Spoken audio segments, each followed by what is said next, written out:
আসসালামু আলাইকুম রহমতুল্লাহ। খেলা খেলা খেলা উরওয়াইল ফুটবল টুর্নামেন্ট 2025।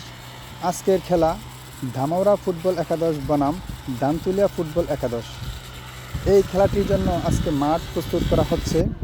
আপনারা দেখতে পাচ্ছেন ড্রিনের কাজ করা হচ্ছে। আজকের খেলাটি সরাসরি দেখতে চোখ রাখুন উরওয়াইল স্পোর্টস লাইভে।